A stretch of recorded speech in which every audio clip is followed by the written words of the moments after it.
Germany, 1967.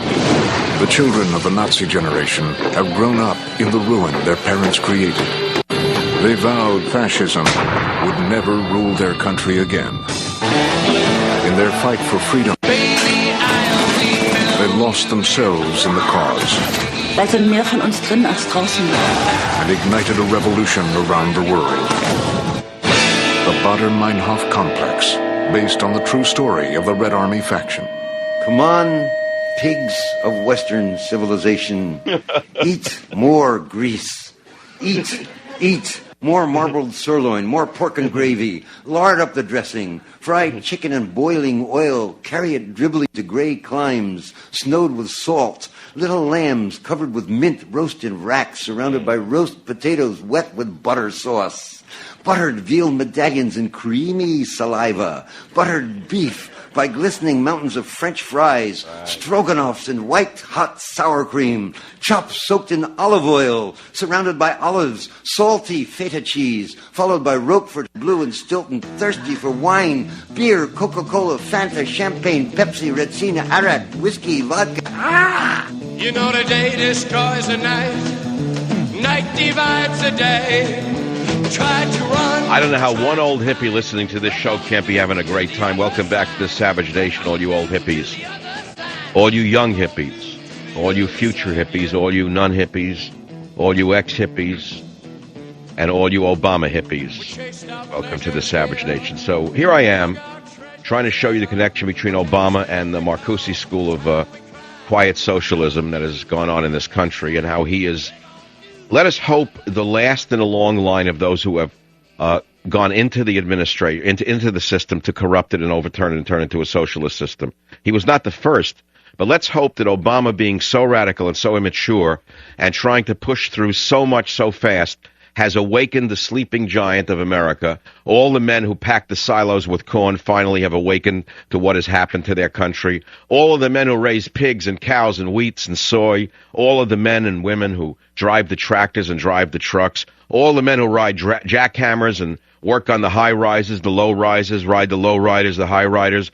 In other words, all of America finally waking up to the fact that we're all about to descend into slavery in this country, all under the hands of this guy pretending to be Robin Hood when he's nothing but a shill for the New World Order socialists who have virtually taken over all avenues of this government, in my opinion. Of course, it's only one man's opinion, and I recognize that many of you will not accept what I am saying. You'll say, come on, get off it. Don't exaggerate. Don't be a drama queen. He's just trying to take away some of the excess in the medical system and make it more fair. Well, that's one way to look at it, except when you really look at it, which you haven't done, and I did, because I do it for a living. I looked at it. The premiums go up. The care goes down. The government decides whether you live or die. There is no reining in the greedy, disgusting, verminous tort lawyers. There's no limitation on health care for the illegal alien parasites who have invaded America and don't deserve anything for free, but they're going to get it. So don't tell me this is about fairness. This is about a ripoff, to use a 60s phrase. But I don't want to get too excited. I just want to have a good time, because boys just want to have a good time, and I'm just going to have a good time. And so I want to go back to Freud's idea of pansexualism, because if I say sex, I'm going to get your attention even more than I already have it. And so one of the main ideas of the Frankfurt School of Socialism under Herbert Marcuse, the grandfather, the philosophical grandfather of Obama, was to exploit Freud's idea of pansexualism, which I tried to tell you a little bit about.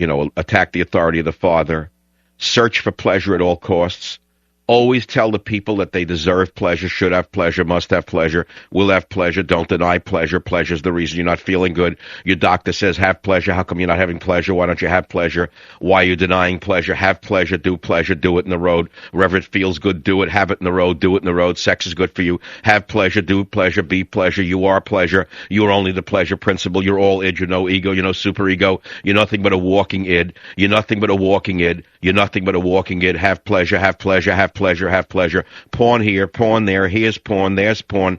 Eat candy, do candy. Here's drugs. Here's porn, there's porn. Everywhere porn, porn. Once there were Gideon Bibles, now there's porn even in Marriott hotels. Here's the porn, have some pleasure.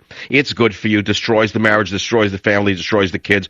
All part of the socialist objective. Have some porn. Here's some porn. Want some porn? Want some porn? Here's some porn. Turn the porn on. Corporate accounts, turn the porn on. The school believed there were two types of revolution, A, political, and B, cultural. Cultural revolution demolishes a society from within. Does that sound like something that you understand? Family, education, media, sex, popular culture. Has there been a revolution or hasn't there been? Well, that's what we're talking about. That's why a guy like me, a guy who went through the 60s and was kind of like, wait a minute, where are we going with this? Who's behind this? Who lived through the whole peace and love bull crap of the 1960s and saw the guys with the peace signs in their hands who were the drug dealers, the guys who try to rip off your old lady, the guys who try to break into your house when you turned your back. Oh, but they had the long hair and they had the hippie glasses. I wasn't conned for 1 minute. I was never taken in by it. Let's all share, man, as long as it was your stuff they were sharing. I know the whole game. Believe me, I know where they're coming from. Nobody hates hippie pigs more than I do. So don't think you're fooling me, all you Berkeleyite phony. Okay, I'll stop right there. So there was a political and a cultural revolution. And what does that mean today?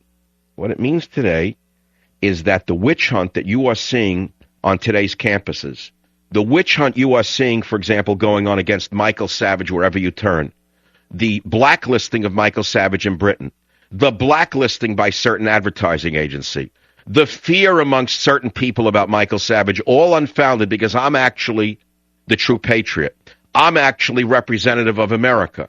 They've tried to demonize me, and they've done so with many people because they control the media.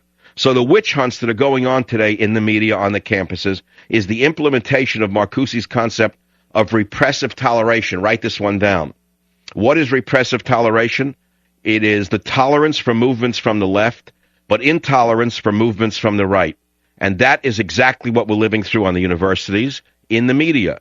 Tolerance for movements from the left, but intolerance for movements from the right. So they tolerate vermin at MSNBC who are talentless left-wing Obamaite hacks, and they demonize a guy like Michael Savage, who is revered and loved by millions of people who have a brain and are not drug-addled. In a welfare state, ruled by bureaucracy, controlled by civil servants, and people dressed in grey.